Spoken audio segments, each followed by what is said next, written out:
I never thought I'd have to defend my right to raise my own child in court. But here I was sitting in a stark courtroom, watching my mother-in-law's expensive lawyer paint me as an unfit mother while my 8-year-old son, Oliver, squeezed my hand under the table. The past year had been brutal enough without this. Losing Mike in the construction accident had left a void in our lives that nothing could fill. Some mornings I still reached for him in bed, forgetting for just a moment that he was gone. But I had to keep going for Oliver. I threw myself into my work as a nurse, picking up extra shifts to ensure we'd be okay financially. It wasn't ideal, but we were managing. Oliver was resilient, just like his father. "Your Honor," Margaret Sullivan's lawyer droned on, his voice dripping with rehearsed concern. "Mrs. Thompson works night shifts 4 times a week, leaving her young son alone with various babysitters. The child's grandmother has documented multiple instances of concerning behavior." I felt my face flush. Those various babysitters were either my best friend Lisa, who'd been in Oliver's life since birth, or Mrs. Chen from next door, who'd been like a grandmother to him for years. And the concerning behavior they'd documented: Oliver's perfectly normal grief over losing his father. Margaret, my mother-in-law, sat across the courtroom, her steel gray hair perfectly coiffed, her expression a masterpiece of performative concern. She'd never approved of me, the nurse who'd trapped her precious son into marriage. Now, 6 months after Mike's death, she decided I was unfit to raise her only grandchild. Furthermore, the lawyer continued, the child is frequently late to school, often appears tired in class, and his grades have slipped significantly in the past semester. I wanted to scream that, of course, Oliver's grades had slipped, he'd lost his father. Instead, I gripped my own lawyer's notepad, where I'd written down all the times Margaret had rejected our attempts to visit, all the therapy sessions she called unnecessary coddling, all the times she criticized my parenting choices. The judge, an older woman with kind eyes and silver-streaked hair, listened intently as Margaret's lawyer presented photo after photo. Oliver looking tired at school, taken the week after the funeral, dishes in our sink, from the morning I'd had to rush him to the ER with a fever, his unmade bed, cherry-picked from the day we'd overslept after staying up late working on his science project. "Your Honor," Margaret's lawyer's voice rose dramatically, "Mrs. Thompson's work schedule is clearly detrimental to the child's well-being. The boy needs stability, routine, and most importantly, he needs a present caregiver. Mrs. Sullivan can provide that. She's financially stable, has a suitable home, and most importantly, she can be there for Oliver full-time." I felt Oliver's hand tighten around mine. Looking down, I saw silent tears rolling down his cheeks. My heart shattered all over again. "It's okay, baby," I whispered, though nothing about this was okay. "Mrs. Thompson," the judge spoke for the first time, her voice neutral but not unkind, "would you like to respond to these allegations?" I stood on shaky legs, my lawyer's reassuring pat on my shoulder doing little to steady my nerves. "Your Honor, I want to speak." Oliver's clear voice cut through the courtroom. Everyone turned to look at him, including the judge. "Oliver, honey," I started, but he was already standing, his small shoulders squared with determination. "Young man," the judge leaned forward slightly, "you understand this is a very serious proceeding." "Yes, ma'am," Oliver replied, his voice stronger than I'd heard it in months. "And I understand it's about me, so I should get to tell you the truth." The judge studied him for a moment, then nodded. "Very well. Please approach the bench." Oliver walked forward, his Spider-Man sneakers squeaking slightly on the polished floor. He looked tiny standing before the judge's bench, but his voice didn't waver. "My dad died 189 days ago," he began. "I know because I keep track in my journal. Mom got it for me after my first therapy session. She said it's okay to write down how I feel, even when the feelings are really big and scary." I saw Margaret shift uncomfortably in her seat. She called the therapy sessions a waste of money. "Mom works at night sometimes," Oliver continued, "but she never leaves me alone. Usually, it's Aunt Lisa who stays with me. She helps me with my homework and makes sure I eat my vegetables, even though I hate them. Or it's Mrs. Chen from next door. She teaches me Chinese words and tells me stories about when she was a little girl in Shanghai." He reached into his pocket and pulled out a crumpled piece of paper. "I wrote down all the things Mom does for me because Grandma said she's not there enough. Can I read it?" The judge nodded, and Oliver unfolded his list. Mom makes my lunch every day, even when she's really tired. She puts little notes in it with jokes or drawings. She comes to all my soccer games, even if she just finished working. She helps me with my science projects. We're building a solar system model right now.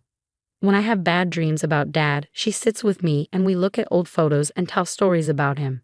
His voice caught slightly, but he pressed on. Sometimes I get sad because I miss Dad so much it hurts. Mom says that's normal, and we can be sad together. But she also makes sure we remember the happy things. We have Taco Tuesday because that was Dad's favorite, and every Saturday we do something fun that Dad would have liked. I couldn't stop my own tears now.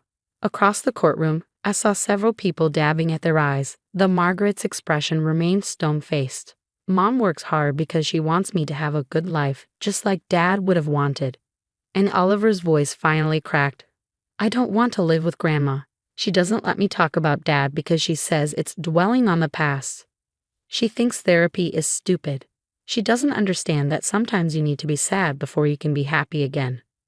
The courtroom was absolutely silent as Oliver finished speaking. The judge looked at him thoughtfully, then asked, "Is there anything else you'd like to say, young man?" Oliver nodded, turning to look directly at his grandmother. I love you, Grandma, but I want to stay with my mom.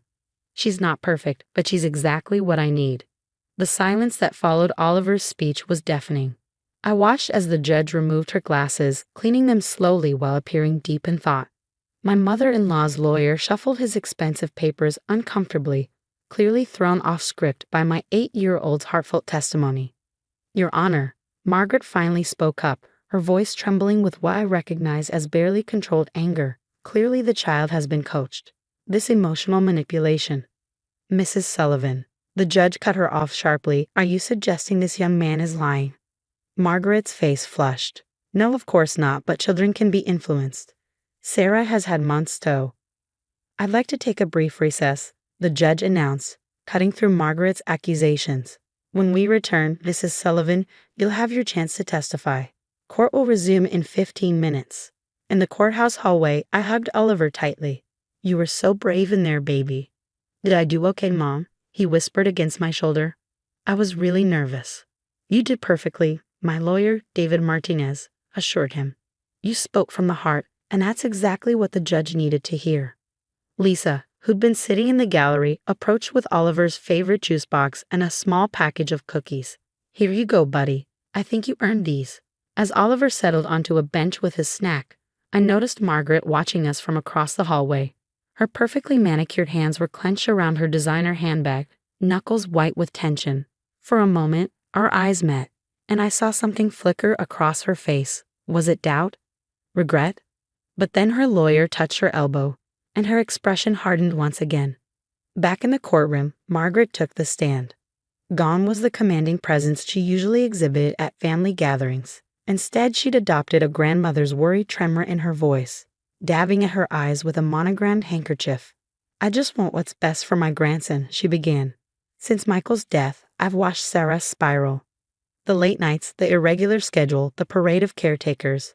Oliver needs stability. He needs family. And you don't consider Mrs. Thompson family? The judge inquired. She's the mother of my grandchild, Margaret replied stiffly. But she's never truly understood our family's values. Michael was supposed to join the family business, but she encouraged him to stay in construction because it made him happy. The disdain in her voice was palpable. My lawyer stood. Mrs. Sullivan, could you explain what you mean by family values? Proper education, proper upbringing, proper connections, Margaret listed off. Oliver should be attending Brightwood Academy, not that public school. He should be taking piano lessons, not playing soccer in the dirt. He should be being a child.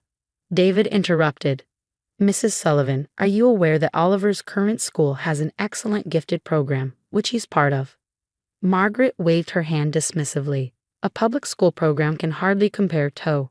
And are you aware, David continued, pulling out a document, that Oliver's therapy sessions, which you've criticized, were actually recommended by his school counselor after noticing his mature handling of grief. Therapy is a crutch, Margaret snapped, her carefully constructed facade cracking. In my day, we dealt with loss privately, with dignity. Not all this endless talking and feeling. Like you dealt with Michael's death? David asked quietly. The courtroom grew still. Margaret's face paled. Objection, her lawyer called out. Relevance? I'll allow it, the judge said, leaning forward with interest. Mrs. Sullivan, David continued, isn't it true that you haven't visited Michael's grave since the funeral? That you've packed away every photo of him in your house? That you've refused to participate in any of the grief counseling sessions the family was offered? I don't see how this is relevant, Margaret stammered. It's relevant because while you've been criticizing Sarah's parenting, she's been helping Oliver process his grief in healthy ways. While you've been taking photos of unwashed dishes to build a case, she's been working nights so she can attend Oliver's therapy sessions during the day. While you've been judging their living situation, she's been creating a home where Oliver feels safe expressing his feelings about losing his father. I watched as Margaret's composure completely crumbled.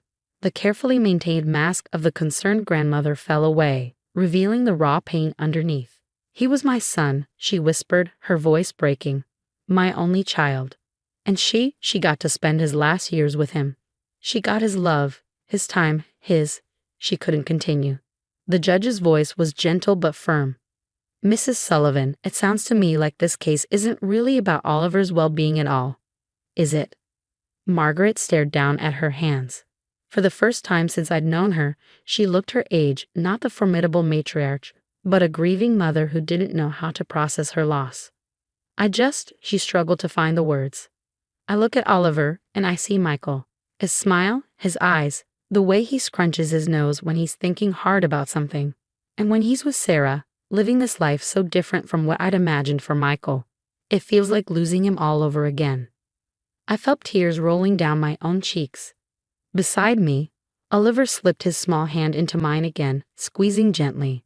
Despite everything Margaret had put us through, in that moment, I understood her pain. She wasn't just fighting for custody of Oliver, she was fighting to hold onto the last piece of her son, the last chance to feel connected to him. The judge called a second recess after Margaret's emotional testimony. As the courtroom cleared, I watched my mother-in-law sitting alone on a bench, looking smaller than I'd ever seen her. Oliver tugged at my sleeve. Mom, can I go talk to Grandma?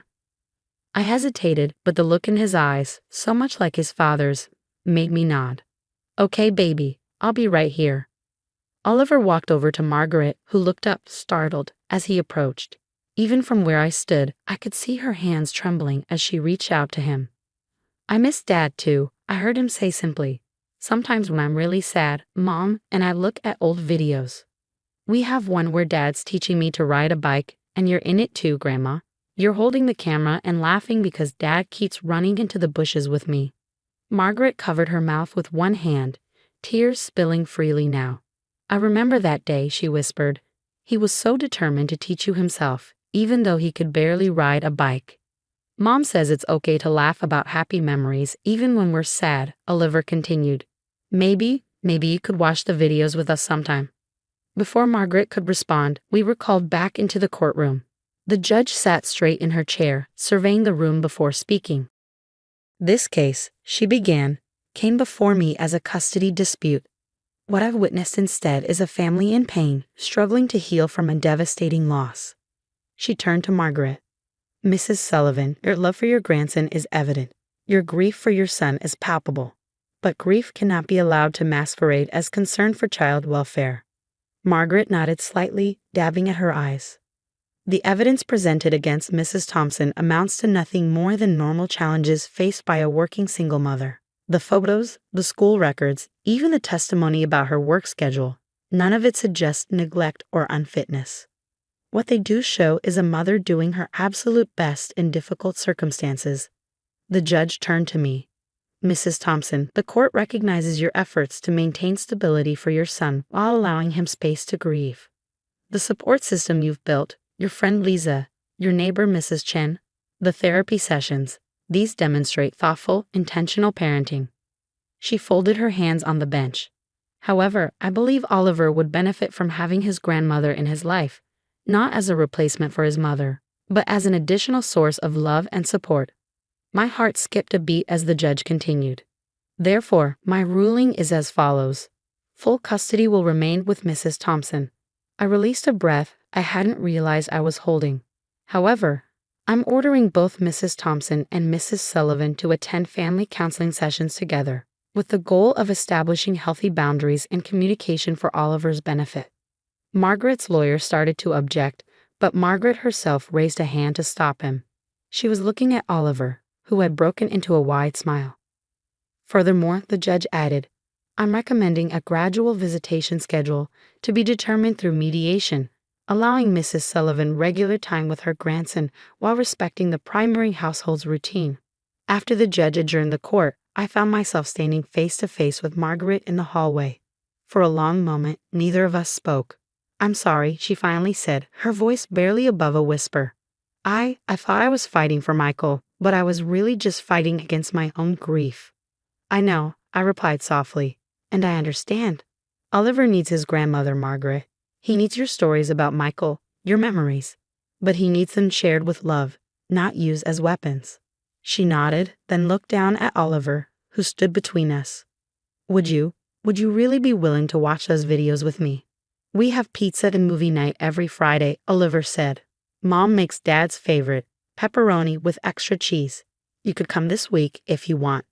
Margaret's eyes met mine questioning. I managed a small smile.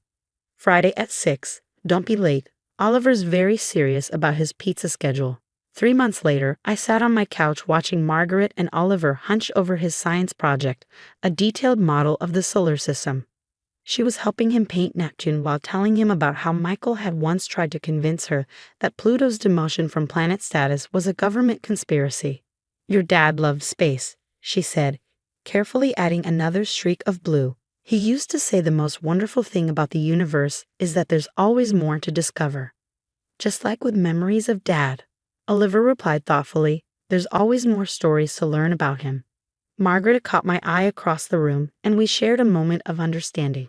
We were both learning about grief, about healing, about finding new ways to keep Michael's memory alive. It wasn't always easy, and some days the pain felt as fresh as ever.